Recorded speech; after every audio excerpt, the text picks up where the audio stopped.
हे महाराज दक्ष, जिस प्रकार असुर अपनी भक्ति से सब कुछ पाकर भी अपने अहंकार के कारण अपना सब कुछ खो देते हैं, उसी प्रकार अपनी भक्ति से अधिक प्रबल आपका अहंकार है और मुझे भय है कि आप अपने इस अहंकार के कारण अपना सब कुछ खो ना दें। ठहरिए महाराज, संसार का कल्याण करने वाली पवित्र ज्योतिर्लिंग आपके महल में प्रकट हुई है और आप इन्हें खंडित करना चाहते हैं। उस जटाधारी के लिए ना तो मेरे हृदय में और ना ही इस महल में कोई स्थान है। रुक जाइए महाराज,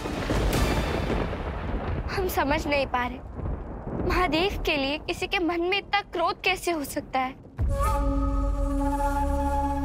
जबकि वो तो महाकाल है, देवों के देव है, सबके लिए पूजनीय है। पूजनीय और वो अघोरी तो शमशान में वास करता हो, शमशान की अपवित्र राख अपनी देह पर मलता हो, वो और पूजिए।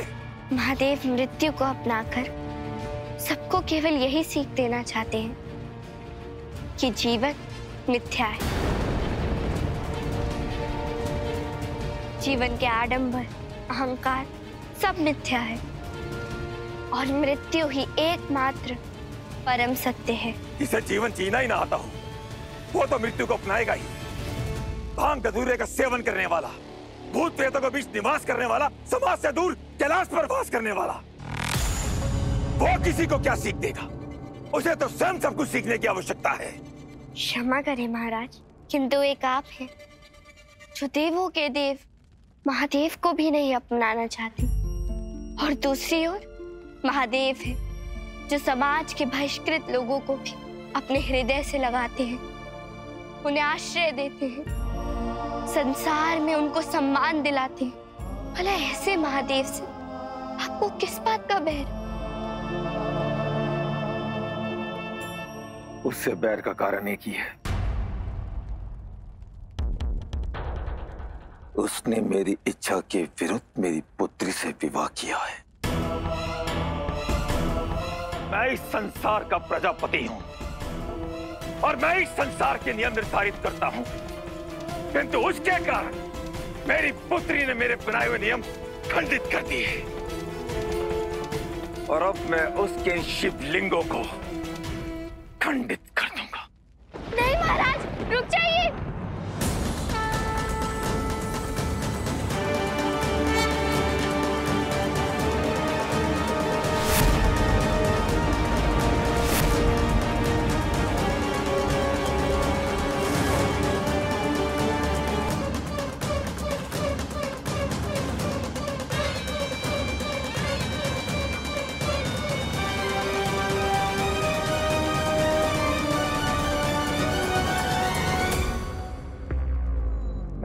ब्रह्मपुत्र दक्ष, मेरे लिए कुछ भी असंभव नहीं। नहीं महाराज,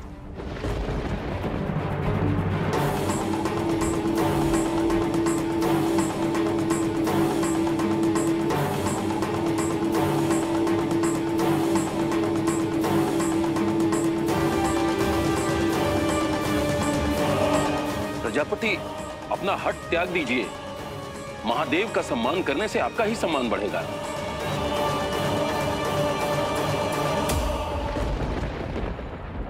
सम्मान तो मेरा उस दिन बढ़ेगा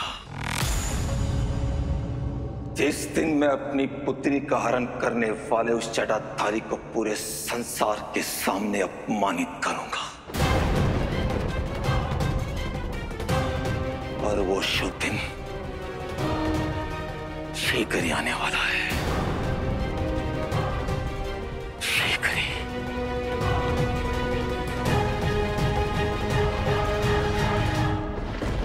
महाराज, आप समझ नहीं रहे हैं, उस इंद्र ने। जानता हूं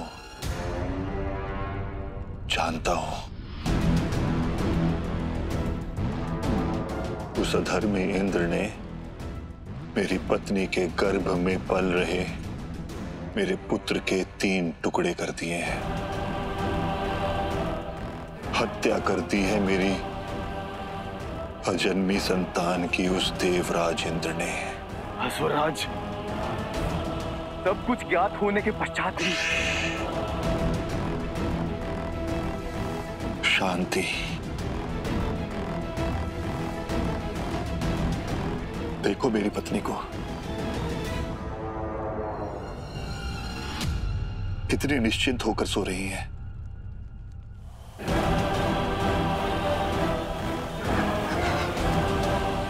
इसे तो आभास तक नहीं, इसे आभास तक नहीं कि इसकी ममता की हत्या हो चुकी है।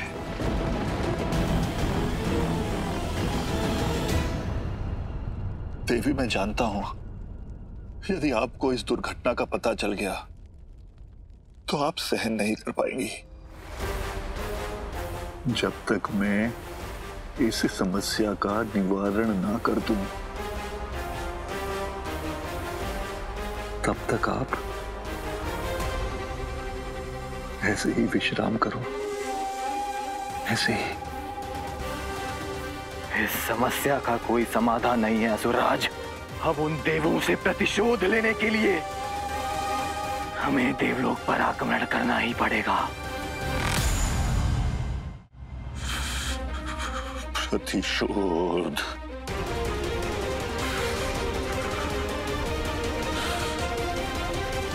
प्रतिशोध।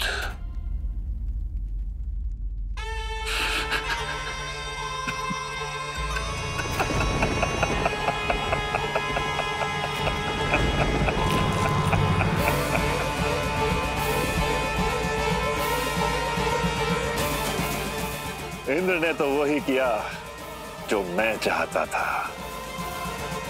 तो फिर प्रतिशोध किस बात का? मैं कुछ समझा नहीं महाराज। विद्याधर वो विद्या ही क्या जो संसार में कोई भी समझ जाए। बस अब तुम मेरा खेल देखो और संसार में आगे बढ़ने की सबसे बड़ी विद्या सीखो। देवी, आप चिंता मत कीजिए। तारकासुर का वचन कभी भी अपूर्ण नहीं होता।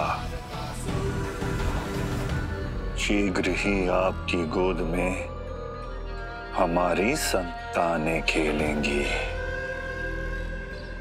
जो जिसका जितना ही तिरस्कार करता है वो उसके हृदय में उतना ही वास करता है। प्रजापति दक्ष कहीं ना कहीं अपने क्रोध में भी महादेव की भक्ति करते हैं और उसी भक्ति का शुभ फल है ये दिव्य ज्योतिर्लिंग।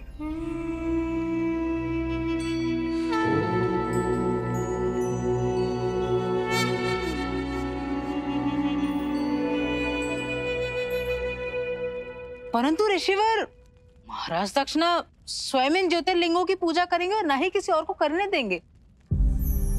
नंदेश्वर, हमने विचार कर लिया है। हम इन सभी शिवलिंगों को कनखल की 5 दिशाओं में स्थापित कर देंगे ताकि संपूर्ण कनखल शिवमय हो जाए। परंतु गंगा, तुम ये करोगी कैसे? महादेव की भक्ति से। ओम नमः शिवाय, ओम नमः शिवाय। हे महादेव, संसार के कल्याण के लिए आपके इन सभी शिवलिंगों को हमें उचित स्थान पर स्थापित करने की अनुमति दें।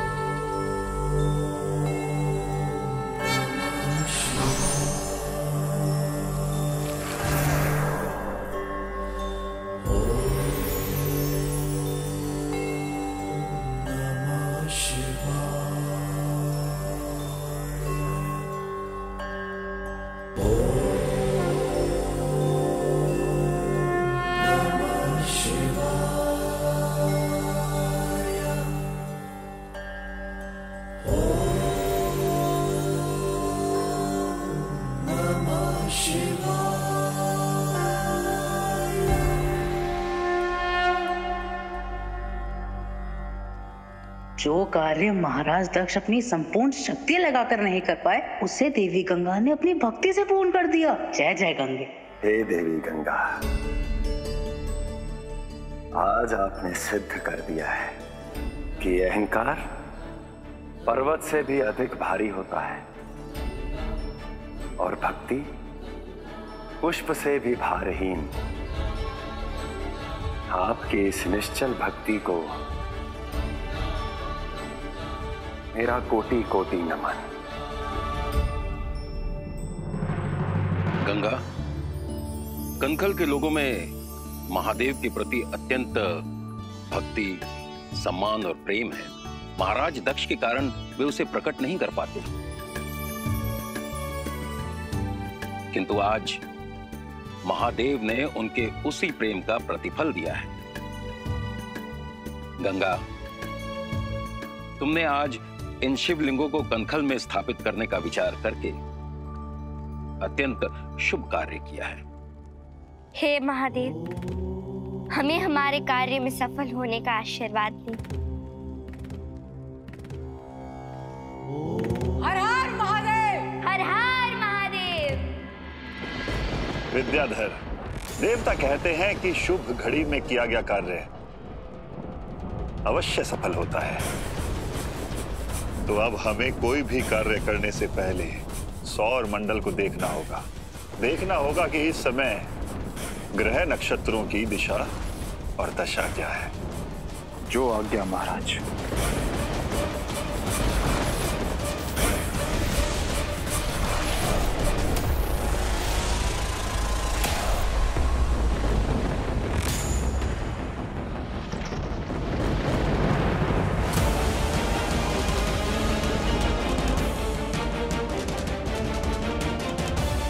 देवों का मंगल करने वाले मंगल और बुध दोनों अपना स्थान छोड़ चुके हैं और सबका न्याय करने वाले शनिदेव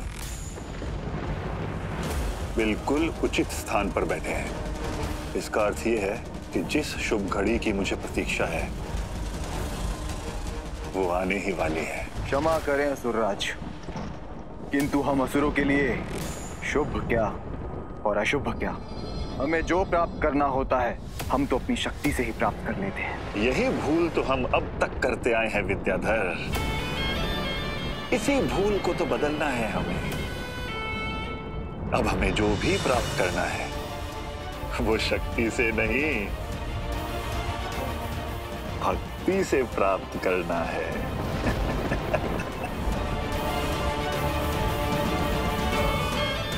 चलिए देवी, शीघ्र ही वो शुभ घड़ी आने वाली है जिस घड़ी में जन्मी संतान को संसार में कोई नहीं हरा सकता। स्वयं त्रिदेव भी नहीं। धर्म की जय हो। ओम नमः शिवाय। ओम नमः शिवाय।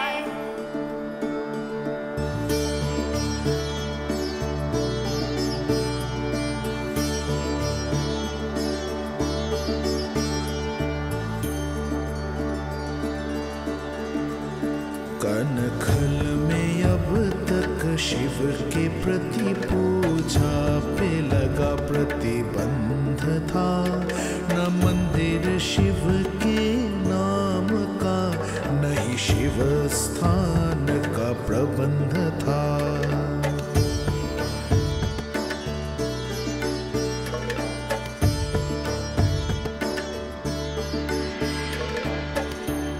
ऋषिवर, हम इन पंच शिवलिंगों को ऐसे कौन से स्थान पर स्थापित करें जिससे ये संसार के लिए कल्याणकारी सिद्ध हो सके? गंगा, शिव हर बंधन से परे हैं, हर कर्म कांड से स्वतंत्र है। इसलिए इस बात का निर्धारण ये शिवलिंग स्वयं ही करेंगे।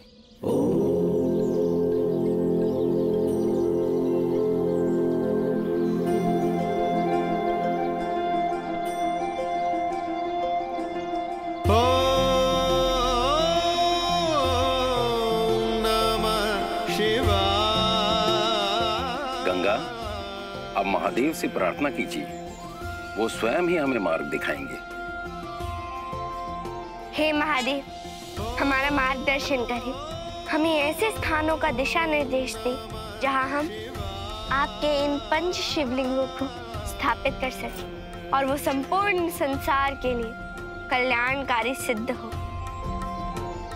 हमारा मार्गदर्शन करे महादेव। ओम नमः शिवाय। ओम नमः शिवाय। ओम नमः शिवाय। ओम नमः शिवाय। ओम नमः शिवाय। ओम नमः शिवाय। ओम नमः शिवाय। ओम नमः शिवाय। ओम नमः शिवाय। ओम नमः शिवाय। ओम नमः शिवाय। ओम नमः शिवाय। ओम नमः शिवाय। ओम नमः शिवाय।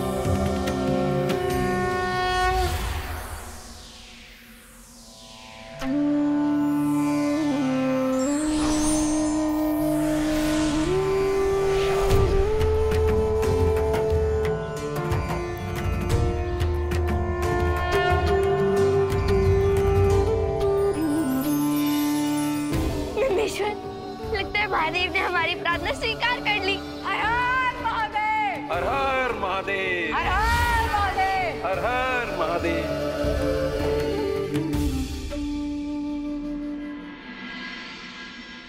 देवगुरु, उस तारकासुर को आधा स्वर्ग चाहिए था ना, स्वर्गलोक को बांटना चाहता था वो। मैंने उसकी होने वाली संतान को ही बांट दिया है। देवराज,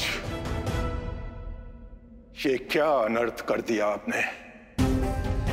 जो संतान अभी जन्मी ही ना हो, जिसने किसी प्रकार का अपराध ही ना किया हो, उसे किस बात का दंड दिया आपने? देवगुरु, तारकासुर ये सारे अधर्म अपने होने वाले पुत्र के लिए ही तो कर रहा था। अधर्म द्वारा प्राप्त सभी लोगों को उसका पुत्र ही भोगने वाला था, इसलिए मैंने उसका ही अंत कर दिया। देवराज, जब भी कोई कर्म करता है तो उसे उसका फल अवश्य मिलता है। यही विधि का विधान है। आपने एक अजन्मी संतान का अंत किया है। जिसने कोई कर्म ही न किया हो तो उसे किस बात का दंड? आपने बहुत बड़ा अपराध कर दिया देवराज। नहीं गुरुदेव, धर्म की रक्षा करना, देवलोक की रक्षा करना, अपने हित की रक्षा करना कोई अपराध नहीं है। यही भूल आपने एक बार दिति के पुत्र के साथ भी की थी। गर्भ में ही उसके 49 टुकड़े कर दिए थे और तब ब्रह्मदेव ने उन्हें मरुत होने का वरदान दिया था। मुझे भय है कि आपकी इस भूल के कारण तारकासुर पहले से भी और अधिक शक्तिशाली ना हो जाए।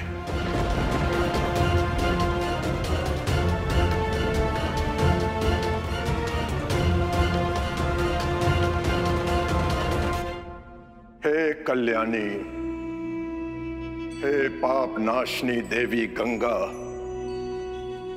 अब तारकासुर से इस संसार की रक्षा केवल आप ही कर सकती है। केवल आप ही देवी। ओम नमः शिवाय। ओम नमः शिवाय। ओम नमः शिवाय।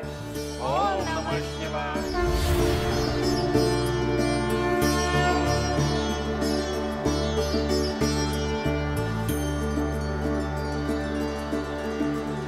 कनखल में अब तक शिव के प्रति पूजा पे लगा प्रतिबंध था।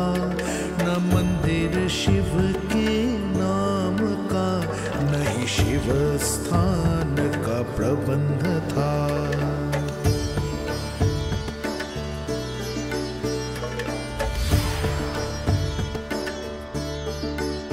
गंगा करे कनखल में अब शिवलिंग की स्थापना। महादेव की महिमा कृपा होगी सफल हर कामना।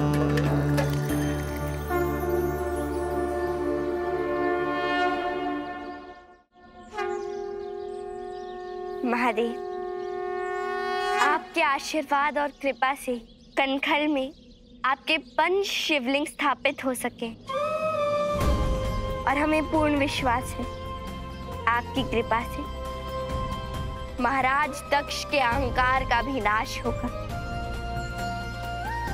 और कनखल वासियों का कल्याण। हाँ गंगा, शिवलिंग की यही तो विशेषता है कि ये समस्त दुर्गुणों को अपने आप में समाहित कर लेते हैं। और ये तो दिव्य ज्योतिर्लिंग है। ये केवल आज ही नहीं अपितु युगों युगों तक संसार का कल्याण करते रहेंगे।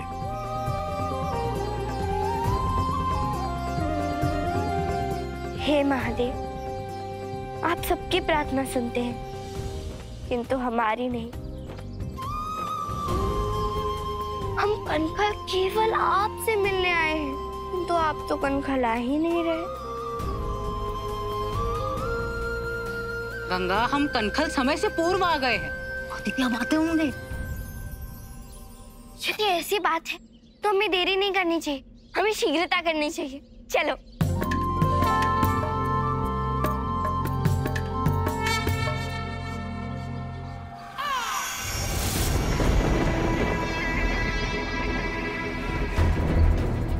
ये है गंगा, एक बालिका।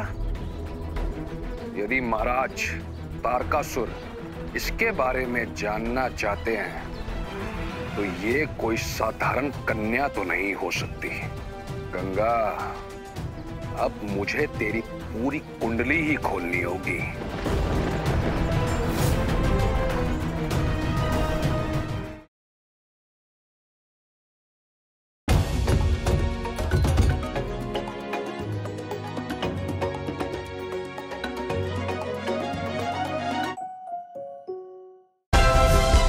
Like, share, subscribe and click on the bell icon to never miss an update from Ishara.